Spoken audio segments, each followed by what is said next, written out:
hospital system. Healthcare has no corners on the human habit of losing focus and losing situational awareness. It's very, very easy to get caught up in going in a particular direction and not realizing what's happened. Let me give you an example from my Air Force. I'm a former Air Force pilot. Back in 1950s, now I wasn't around personally on this one, but in 1952, 1953, out at Edwards Air Force Base, they built a huge track for a rocket sled to begin testing what later would become known as the Martin Baker ejection seat. They could, with a rocket, take a guy out of a cockpit, even if he's crashing and close to the ground, get him up high enough for a parachute to bring him safely down to the ground. These were the beginnings, and they started with this thing. They put sandbags on and they tested it without blowing the seats off at the back. And then they decided that they needed to have an intermediary before they put human beings in there. So they went out and bought a bunch of chimpanzees. They had to get handlers, and they had to get cages and veterinarians. I mean, it was a lot of expense. And the way the Air Force did things at that time, the purse strings for this were held at Randolph Air Force Base down in San Antonio.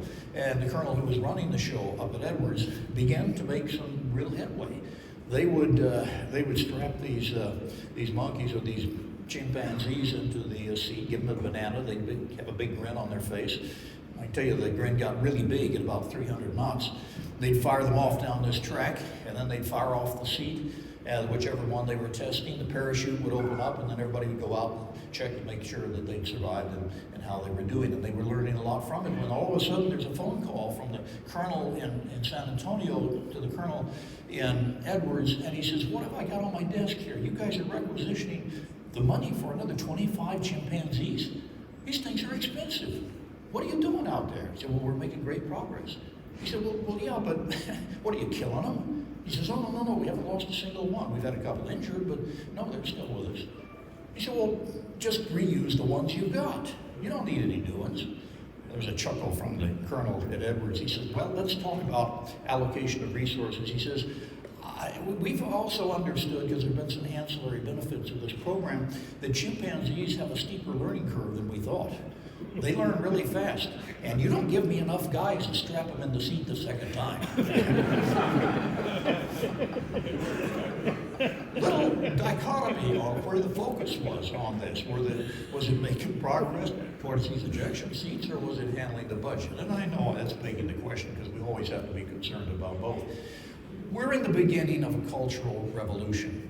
And I say beginning because even though this has been going on for decades now, we're really finally beginning to understand what tools are needed to be able to get to zero. And that, ladies and gentlemen, is one of the most important things that I can give you today, is the belief in zero, that we can actually get to zero harm. Now, that doesn't mean that we're going to get to zero error, because we're human and we can never completely do that, and because our systems are always going to have little flaws in them.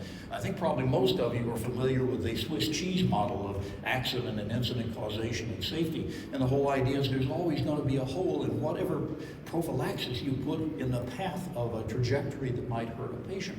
But the idea of believing in zero is heretical, because everybody in here is a realist. And in the back of your mind is the idea that medicine is just too complex. We're never going to be able to get to the point of not hurting somebody, and you would be wrong. It may take us a long time, but it's ones and zeros. It's just like ramping up a computer program. We used to think the same way in commercial aviation. We said there's no way, there's always going to be a bottom line of in statistical noise accidents. There won't be many, but there'll be a few. Every now and then we're going to drop an airplane. And in 1989, one of our mavens, Dr. John Lauber of NASA Ames Research Center, got up and said, "Look, I just heard two conversations that have caused